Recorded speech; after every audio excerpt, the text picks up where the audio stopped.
Hello guys and welcome back to my channel. In today's video we will talk about the Dutch defense, and especially the classical Dutch. And I will try to show you some very strong weapons to try to use from the white side. Now before we dive into all the details, please if you're not already subscribed to my channel, please hit that subscribe button and also turn on the notification bell to get our latest updates. Okay, without further ado, let's jump right into it. We start with d4 and black goes for the Dutch defense f5. And the development scheme for black will be to put his knight on f6, to play e6 and d6, bishop to e7, short castle, and then later on in the game he will start to play for counterplay in the center. And in this repertoire I will be recommending the move g3 and then go for the Fianchetto system with bishop to g2. So here after c4, knight f6, g3, black goes d6, and here we should go knight to f3. And the reason is, now we are stopping any d5 breaks. So black goes e6, bishop to g2, bishop to e7, short castle, and now I like the move knight to c3. And the main move for black here is to go knight to e4. But we will look at two other alternatives, c6 and queen to e8. So let's start with the last one, queen to e8. Now we go rook to e1, and we are threatening to go e4 next. And if we manage to do that, our position will be much better, because after take, knight take, and rook take, black will be settled with a bad bishop on c8 because of his weakness on e6, and it's not easy to push e5 through because we have great control over the e5 square. Our knight and our rook both control that square, and black will have a bad position. So instead of this, of course, black stops us from going e4, and he goes knight to e4. Now knight take, pawn take, knight to g5. We are attacking the pawn, so black must defend it, and he goes d5, c take, and e take. Queen to b3, hitting the pawn. And black, of course, he can't take our knight, because after the queen takes the pawn, it's a check, and then the bishop will drop. So here black goes c6, and now knight capture on e4, utilizing this pin. And now black goes queen to f7, breaking the pin, and now he's threatening to take our knight, and also he's hitting the f2 pawn. And it looks like our position is almost crashing, but we have this lovely move which keeps the advantage, bishop to g5. And you should definitely remember this move by heart because it's the only move in the position. And the point, of course, if black takes, we simply take the bishop, and black cannot take with his queen because it's pinned to the king. For example, here if black takes, now we take, and after rook to e8, we simply trade queens and drop our bishop, and we are a pawn up, and black he has this bad weakness on the e4 square, and our position is just winning. So instead here black captures the bishop, and now we recapture with our knight.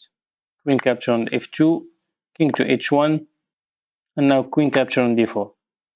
And we are of course down a pawn, but we have much more active pieces. All black's pieces are on their initial squares. On the other hand, our pieces are on fantastic squares. We also have a lot of pressure on the d5 pawn, and we are immediately ready to crash through in the center. And now we go e4.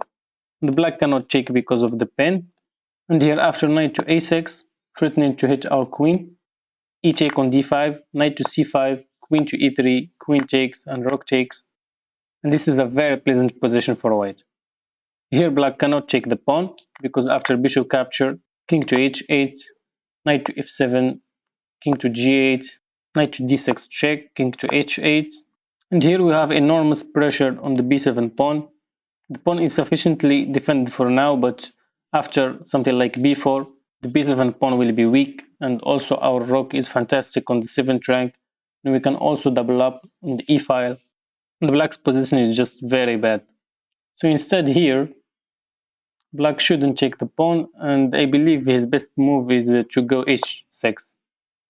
Now he's kicking our knight, and we go knight to e6, and if black trades the knight, we simply take with the pawn, and we create a passer in the center. And if black goes rook to e8, rook to e1, bishop capture, pawn capture, and I believe this is a pleasant position for white. We can definitely try to press this position for a win with no risk at all of losing. The next move we'll look at in this position is c6. And black obviously is trying to go d5 and fight for the center. Here I'd like to move queen to c2. Here we are threatening to go e4 next, and black of course won't allow us to do that, and he goes d5. Now b3, knight to e4, and bishop to b2. Knight to d7, and now e3. And the point of this move is to maneuver our knight to e2, then to f4, and put some pressure on the weak e6 pawn. And this might be unpleasant for black, so probably black should trade the knight.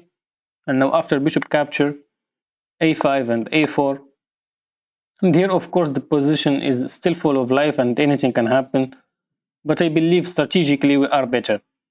And the reason for this is that because this c8 bishop is very bad, and black has this eternal weakness on e6.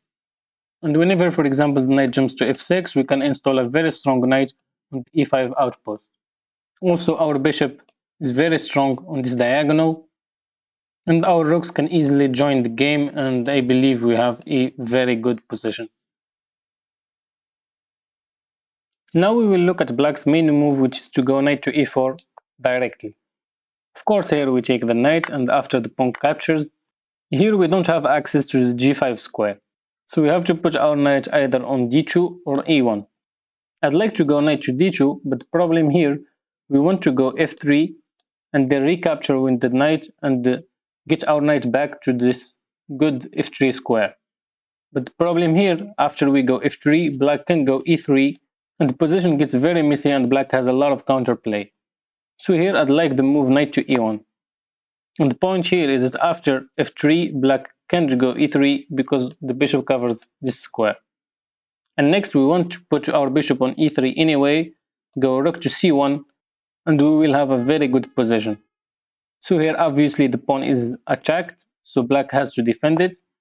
And now we go bishop to e3. One thing you want to avoid is to trade these pawns, because you're simply going to fix black's structure, and then you won't have that much of an advantage anymore. Here after knight to c6, now we go rook to c1. Now we are covering this pawn, so black cannot capture and go b5 and start playing on the queen side. And now we are ready to play f3. For example, if black goes a5, f3, pawn take, knight take, d capture on c4 and rook capture on c4. And here I believe that white has a much pleasant position. White has control over the semi-open c-file. Our light squared bishop is fantastic on this diagonal. On the other hand, black's c8 bishop is very bad. And also black has this eternal weakness on c6 square. And I believe again strategically we have the better position. Okay guys, thank you for watching. I hope you really enjoyed this video.